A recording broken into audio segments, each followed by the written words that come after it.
I never wanted to go on this trip. A weekend in the mountains, surrounded by my dad's old college buddies, listening to them retell the same stories they'd been laughing about for decades. Not exactly my idea of fun, but Dad had insisted. It'll be good for you, he'd said, like I was some moody teenager instead of a 25-year-old who just preferred solitude over forced bonding. So here I was standing at the edge of the campsite, arms crossed, watching the fire flicker against the trees. The air smelled like pine and wood smoke, and the sky stretched out above us, dark and endless. My dad and his friends had already started drinking, their laughter echoing into the night. That's when he showed up. Nate Walker. I hadn't seen him in years, but I recognized him instantly. He was one of my dad's closest friends from college, a decade younger than the rest of them, still in his prime at 36.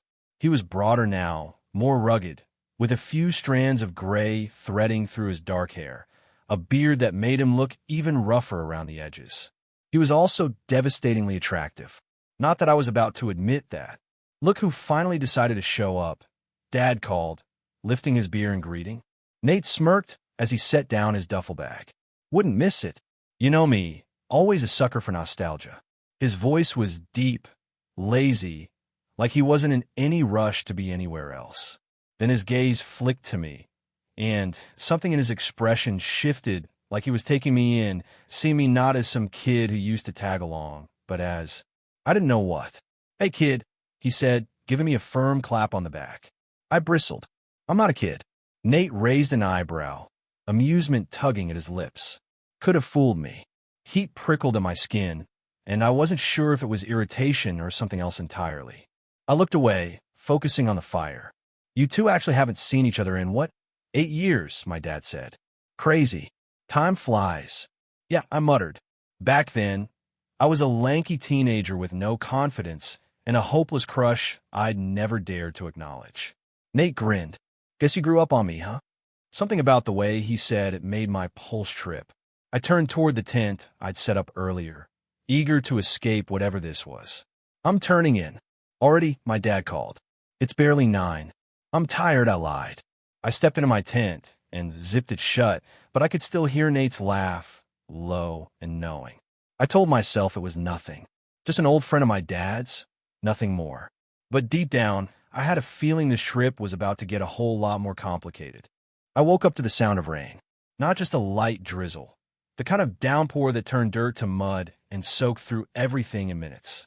My tent wasn't exactly top of the line, and I could already feel dampness seeping in. I groaned, rubbing the sleep from my eyes as thunder rumbled somewhere in the distance. Great, just great. I unzipped the flap and poked my head out. The campsite was a mess of drenched camping chairs, sagging tents, and my dad's group scrambling to save their gear. The fire was long dead, smoke still curling from the wet logs. Shit, I muttered, stepping out barefoot into the mud. Rough morning. I turned to find Nate standing near his own tent, arms crossed, watching me with that damn smirk. He looked annoyingly put together despite the rain, his damp t-shirt clinging to his broad chest, hair ruffled like he'd just rolled out of bed. Yeah, well, I think my tent's leaking, I admitted, glancing back at the sagging fabric. So that's fun. Nate tilted his head. Looks like yours isn't the only one. He nodded toward the others. Half of them had already collapsed under the weight of the rain. Guess we didn't exactly plan for this, I muttered. Just then my dad jogged over, shaking water from his arms. Hey, we just checked the forecast. Storm's gonna last all night, he said. Most of the guys are packing it in, heading to that motel a few miles down the road. I blinked. Wait, seriously? Yeah. No point in staying if everything's soaked, he said, shoving a wet baseball cap onto his head. Nate, you coming? Nate hesitated, glancing at me before shrugging. Nah, I think I'll stick it out. I frowned. You'd rather stay here than be dry in a motel? He grinned. What can I say? I like a challenge. Dad turned to me. You coming? I glanced at my tent, water dripping from the edges. My first instinct was to say yes, to get the hell out of here, but then I glanced at Nate, and for some reason, I said, I'll stay.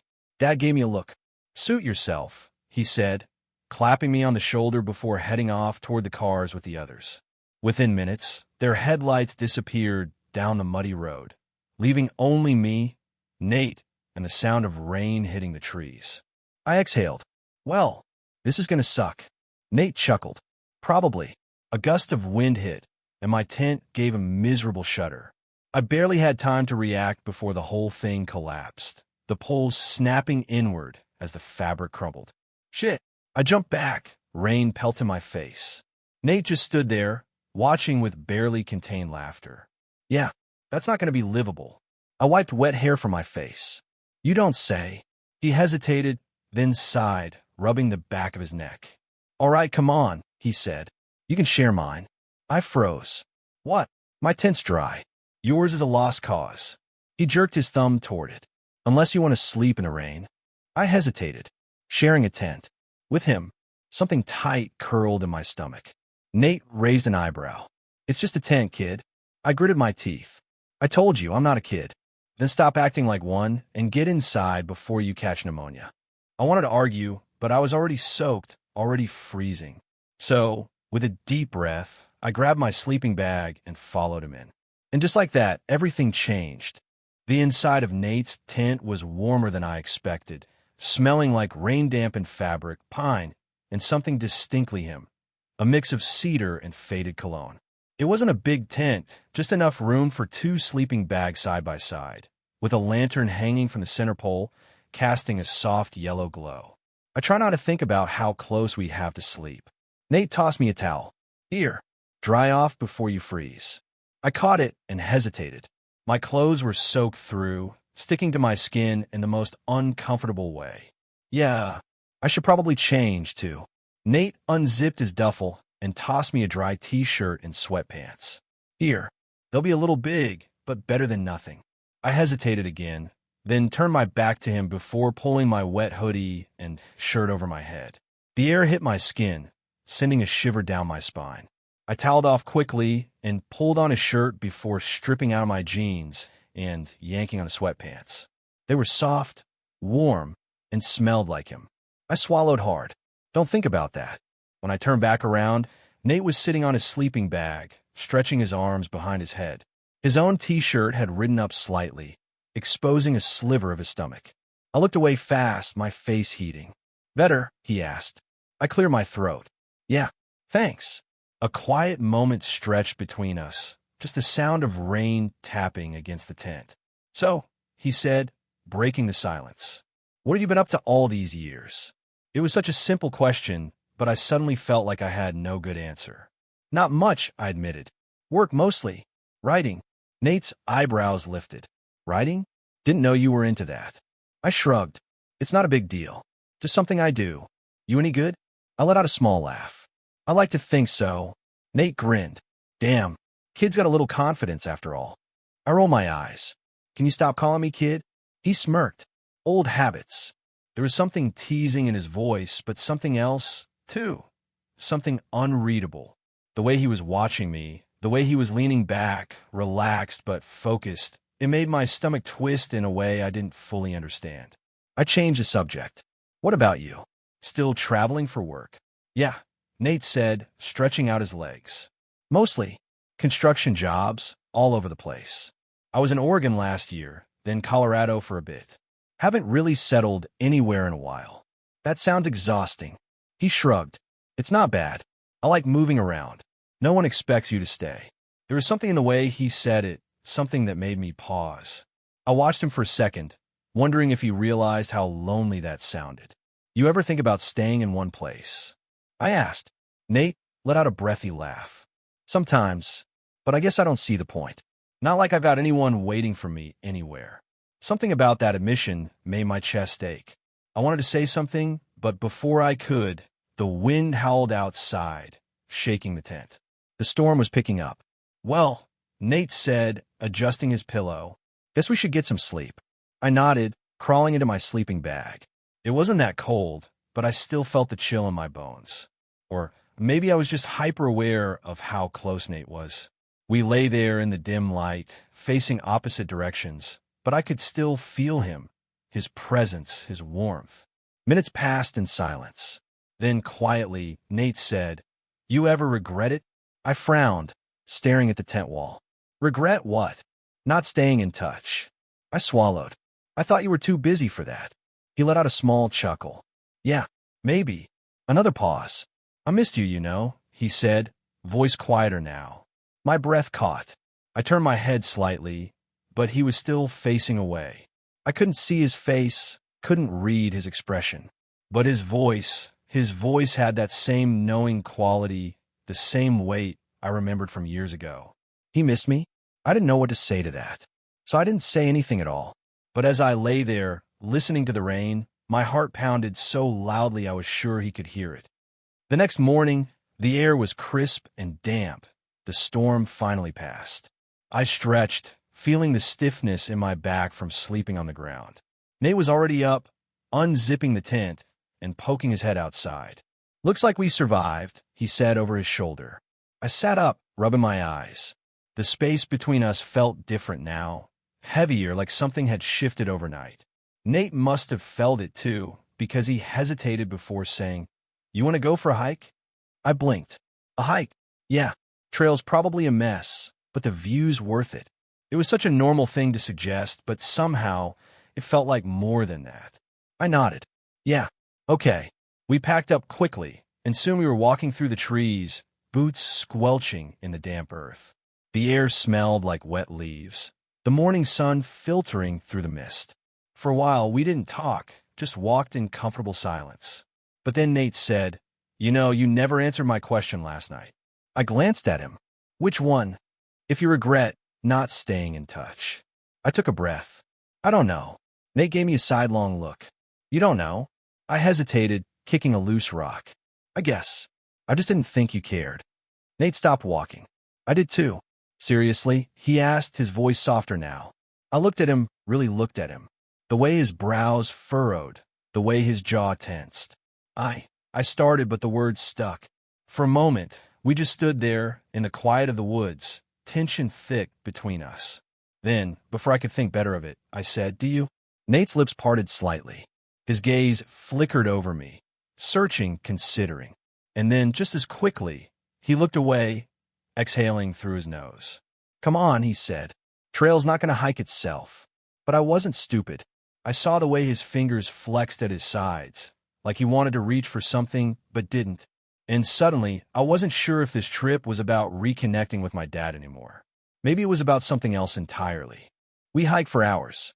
The trail was muddy, our boots sinking into the damp earth with every step. The storm had left everything fresh and raw. The scent of pine sharp in the cool morning air, the leaves still dripping from last night's downpour. I should have been enjoying it, but my thoughts were stuck on something else. Or more specifically, someone else. Nate. I kept replaying last night in my head. The way he'd said he missed me, the way his voice had gone quiet, almost vulnerable. That wasn't the Nate I remembered. The Nate from my teenage years had been confident, teasing, always effortlessly cool. But now there was something underneath all that, and it was messing with my head. "You're quiet," Nate said beside me, his voice breaking through my thoughts. I shrugged, kicking at a loose rock on the path. "Just thinking. About." I hesitated. "Nothing important." Nate gave me a look like he didn't believe me, but he didn't push. Instead, he nodded ahead. "Come on. View's better up top." We reached a clearing, and he was right. The forest stretched out below us, rolling green, fading into mist-covered hills. The sky was overcast, but there was something peaceful about it. Nate sat on a fallen log, stretching his arms behind his head. I stayed standing, crossing my arms. "Why do you really stay behind?" I asked suddenly. He looked up at me. "What?" "Last night," I said. "You could have gone to the motel with the others. But you didn't." "Why?" Nate's expression flickered, just for a second. Then he smirked. "Didn't feel like dealing with a bunch of old men snoring all night."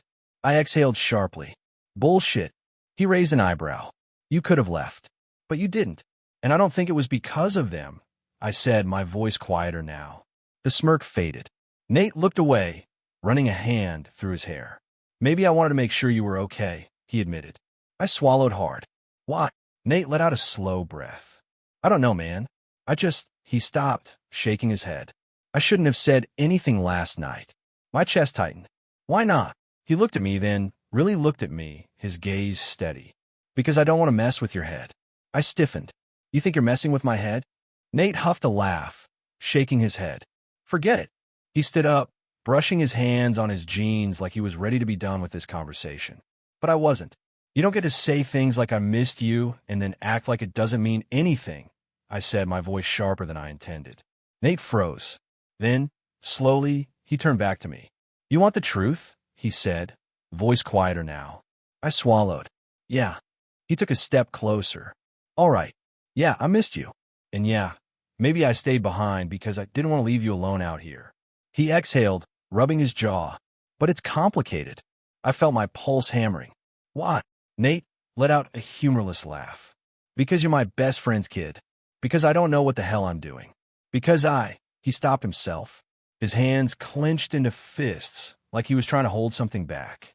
The air between us was charged, electric.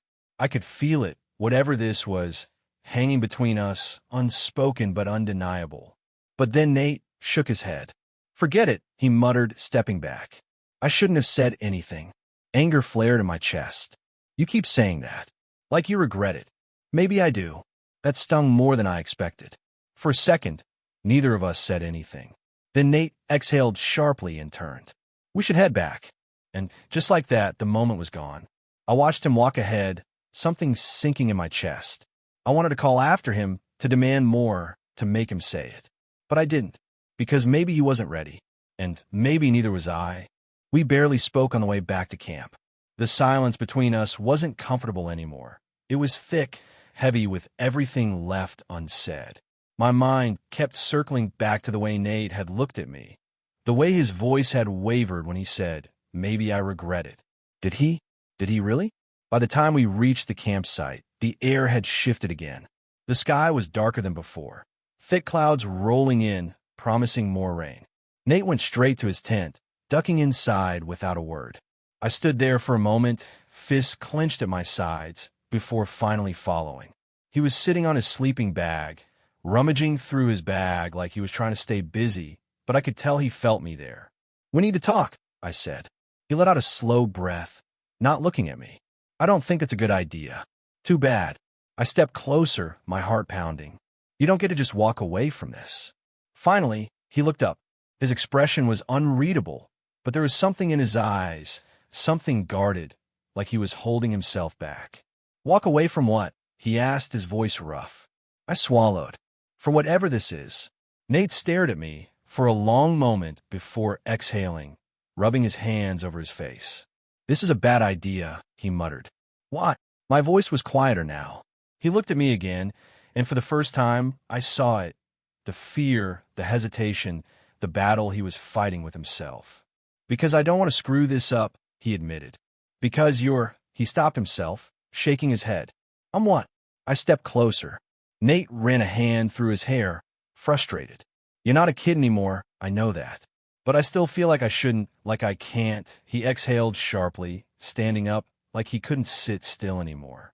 You have no idea how many times I told myself to stay away, to not think about you like this. My breath caught. Like this. I echoed. Nate let out a bitter laugh, shaking his head. Don't make me say it. Say it. I whispered. He clenched his jaw. His fists tightened at his sides.